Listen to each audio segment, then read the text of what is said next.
Antonio Gates, the native of Detroit. We have a listener, Jeff in Detroit, and he said when you came on the show, Antonio, I'm supposed to say, "What up, Doe?" How you doing? How you doing, David? How is that the appropriate jargon for Detroit? What up, Doe? Yeah, that's okay. All right. It's a normal. I'm from Detroit language. If you don't know that, you're not from Detroit. Okay, that's for sure. Well, Jalen Rose always says that too. So absolutely, yeah, that's my guy. I mean, I'm straight out of Ohio, so just letting you know that I kind of plug and play on some of these things I'm supposed to know. Do you feel retired? Yeah, I do now.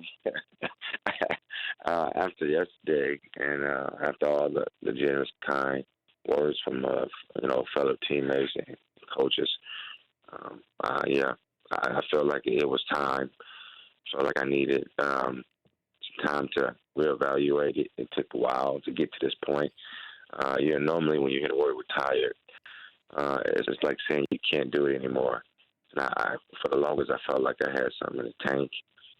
And then I got to a point where, as the course of the season was going through, and I just said, I think it's that time for me to just go ahead and move on to the next chapter of my life. If I told you 20 years ago you were going to go to the Hall of Fame, what would you have told me? Man, I wouldn't have believed it, to be honest with you. Not in the game of football. So my whole life was predicated around the game of basketball. So, ironically, watching myself and hearing things and all these generous words about the game of football, it still blows me away to this day. But let me know if I have this timeline correct. As a freshman, you went to Michigan State and you were going to play for Nick Saban, but you were hoping to play basketball for Tom Izzo. And then Saban says you can only play football. So then you decide that you still want to play basketball. You go to Eastern Michigan, where you play for part of a season, and then you transfer to Kent State. Is that right? Yes. Mm-hmm. What was Saban like? Hindsight, he was a genius. At 17 years old, didn't really understand why he thought I was a first-round pick in the game of football. Oh, he told you that you could be a first-round pick? Yeah. He said that I was a first-round pick, and I want to say he just came from the Browns. He said he had played and coached at the Browns. Not played, he coached at the Browns, and he was saying you're what NFL scouts are looking for. You have the natural attributes at 6'4", 250, 260, the ability to run and move. So I was, it caught me by blindside because I was 17 years old, and I was, basketball was my life. Football was something that I did and I was talented at, but basketball was the majority of my work was put into basketball. So when he told me that, I just didn't, I was like, man, look, I want to play basketball. Fast forward it, I want to give him his credit. He was at the Miami Dolphins one year, and he played us in San Diego, played the Chargers. And then I want to say I had 8 catches for like 130 yards. And I think he came up to me after the game and said, "What you thinking about that choice now?" Who was the best basketball player you played against in college? It was a combination of a couple of people. I think Chris Kaman. I think that's the closest thing. In terms of people. He was, Central Michigan?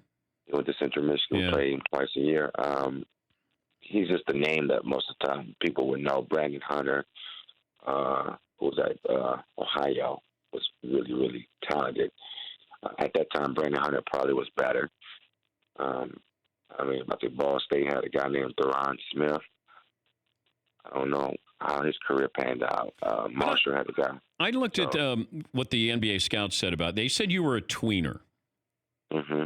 And at 6'4", I could see where they would say you were a tweener. If somebody said you were going to get drafted in the first round in the NBA, would you have gone to the NBA instead of the NFL?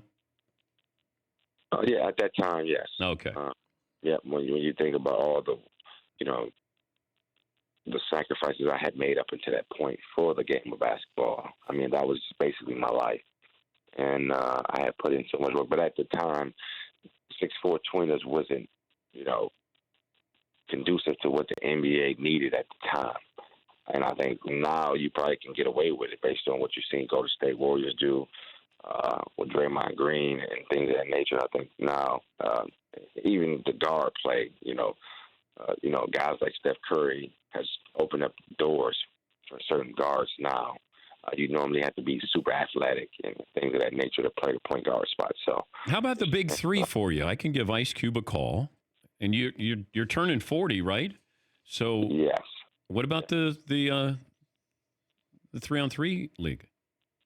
Well, yeah, it would have been in the plans back in the day. Oh, okay. Unfortunately, the game of football doesn't let you physically just move on to doing how you want to do after you retire. All right, I have a couple of Charger questions before I say goodbye. Is Phillip Rivers coming back to the Chargers? That's a pretty good question. Really don't know. I'm not sure. Are you sure you don't know? Yeah, I'm sure I don't know. If I said you could have Phillip Rivers or Tom Brady with the Chargers right now. Wow. Antonio Gates was going to say Phillip Rivers. So he the one who told me 89 touchdowns, whatever it was. So, you know what I mean?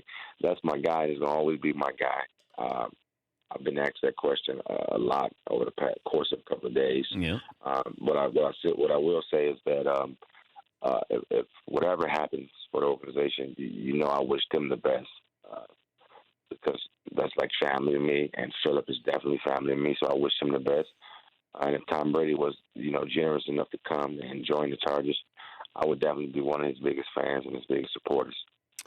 Well, congrats on a great career, and we appreciate you joining us, Antonio. All right. Thank you. Thanks for having me. All right. What up, no? That's how we do it. That's how we do it. I've never sounded whiter. What up, no? For more Dan Patrick Show, tune into Audience Channel 239 on DirecTV. Stream for free on BR Live or download the Dan Patrick Show app.